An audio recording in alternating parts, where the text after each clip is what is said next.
All right, I'm gonna zoom out just a little bit, guys, because this is gonna be hard to see. This right here is a replica of the 12-sided stone or 12-angled stone in Cusco, Peru.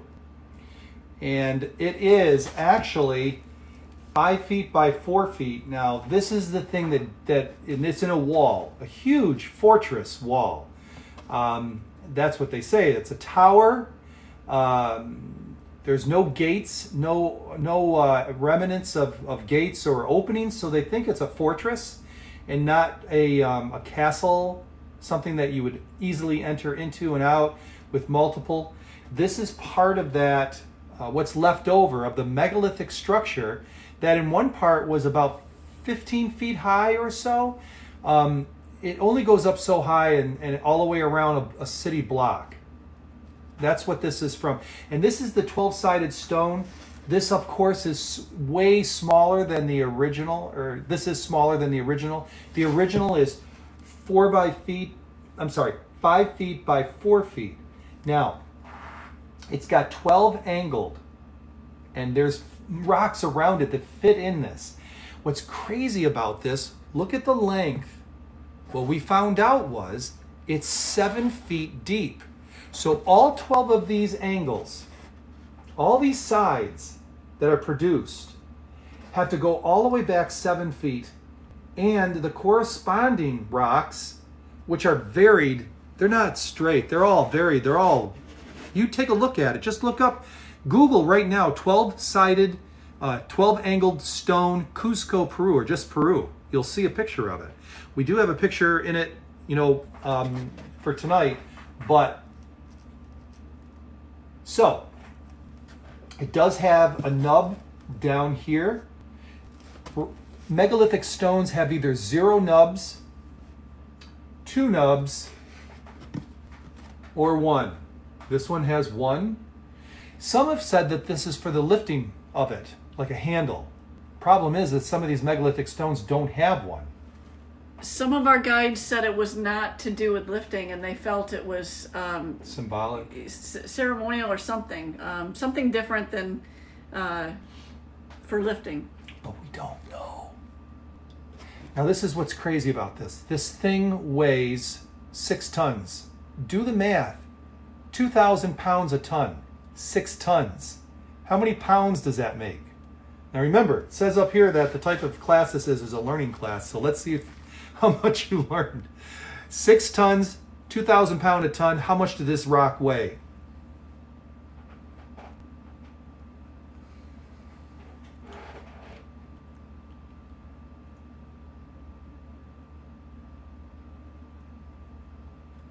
Anybody have the answer? Hello there back. Is it a locking stone?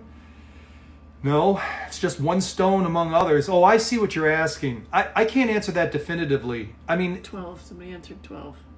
12,000, that's right. This is 12,000 pounds. Now again, 7 feet back, 4 by 5 feet. Think about this for a second. You're placing... How are they lifting this and placing it? You know, I've seen recent, videos where they're carving marble, and the marble that they're carving, they've got on chains, and a pulley to hold the thing up there while they're scraping it. And this is hard. This is, the Mohs scale goes between 0 or 1 and 10. Diamond is 10, hardness, the Mohs, M-O-H-S. And this stone, although I didn't scratch this stone, I did scratch other stones, they were at 9+. And so this is like granite, like on par with granite. And as far as hardness, think about this for a second. You've got 12,000 pounds suspended somehow when you're trying to put this wall together. You've got other odd-shaped stones that go back 7 feet. This is 12 angles. And you have to have all the stones fit in there perfectly. The tolerances between the stones is like 0. So what do? You lift this thing up, carve a little more underneath, and then put it back down? I mean, how do you do that? Hey, Bob, we're still off about 3 feet back, so, a little bit. Pick it back up. We need to scratch a little bit more off.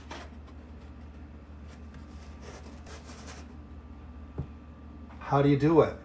And this is just a 6-ton stone.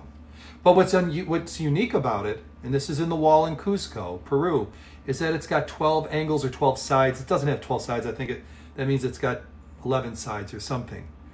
But you see what I'm saying? Logistically speaking, how is this put into place? How is it adjusted?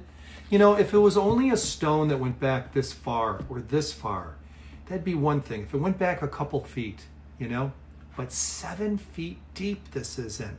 That means every single one of these angles has to be counted for, meaning that when you're placing other stones on it, and the other stones are odd shaped as well too. You got a puzzle going on. That's what makes this so incredibly fantastic. It's not even so much the size of the stone, and it is heavy. 12,000 pounds is heavy, guys and gals, heavy. But it's not even that. It's how do you fit them together? How do you get them all to fit perfectly?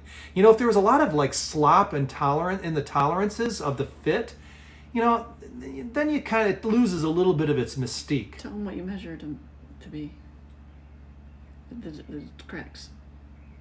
I have a video that I put out 2 days ago, and what we did was we when we were in Peru, we used a gauge, a feeler gauge, and we were in Machu Picchu, and I'll show you the one that we used in Machu Picchu. Let me just get it out first here, and I'm going to show you. No, it wouldn't lock into place over time. There's a lot of rocks that weren't fitted like that, and they just sloppily, you know, fit together in other areas. So they actually specifically made it fit together. This is the gauge that I used. I'm going to show you if I can. It's written on here. You can't see it very well, but it's right here. It's, how about if I turn it over so you can see it? All right, what this says is, there we go. This is 9/100ths of a millimeter. Take a look how thin it is. Whoops. So thin it bends easy. There we go. If this was any harder, it would cut you, almost like a razor blade. That's how thin it is, 9/100ths of a millimeter. And I'm trying to stick this in between these multiple ton rocks in Machu Picchu, the megaliths now I'm talking about. That means the large original structure. I couldn't even fit this in there, but a millimeter. It wouldn't even fit. I'm going along the route. You'll have to see it. It's the second one down in our lineup on our profile page. It's got about 160, 70,000 views. You'll know that's the one when you see it. Couldn't do it. The tolerances are about the same with this as well too. So they have to make it so that 9/100ths of a millimeter tolerance all the way down. I am not a mechanical engineer by any means, but it doesn't take a rocket scientist to see logistically how crazy this is. And if it's not this, then it's a 200-ton, 14-foot by 6 by 7 by 5-foot stones, 6 of them at least, on top of Ollantaytambo. It's nuts. A number of our guides believed that there was a way to soften stone that the Incas or previous culture had, and that they were using that. There's often scoop marks. If you look on most of the stones have a scoop mark where it literally looks like somebody had a giant squeegee or something and scooped right down the side of the mark, the stone, leaving these indentations like that. So it appears at Machu Picchu that the oldest stone, and we're going to call it that, the megaliths were there originally, and then the Inca came in and then built on top of that. Now, what they're saying is that the Incas were the ones who laid down the original stone, and then the smaller stone was put there by the Spanish. I don't think so. you find Spanish architecture, which is a lot of the churches and whatnot, and I'm not sure how to identify, but if you see three different architectures, usually it's Pre-Inca, Inca, and Spanish. The largest megalithic stones, you gotta understand, if it was just to Cusco, that'd be one thing, but these are all over the world, and they're the oldest structures in the world. And they're around the world. Stonehenge, Baalbek, Peru, to name just three. And they're around the same era. And all three of them have giant humans in their legends. Now, they don't run around saying giant humans built this. That's not their MO, but they do have that in their legends as one choice, I guess you could say. Some say the Inca did it, but most, if you ask those who've been around a while, who are the actual guides to these places, I'm not talking about the paid guides. I'm talking about the guys that actually work there, who get paid by the government. They'll tell you that it was pre-Inca. It was before the Inca.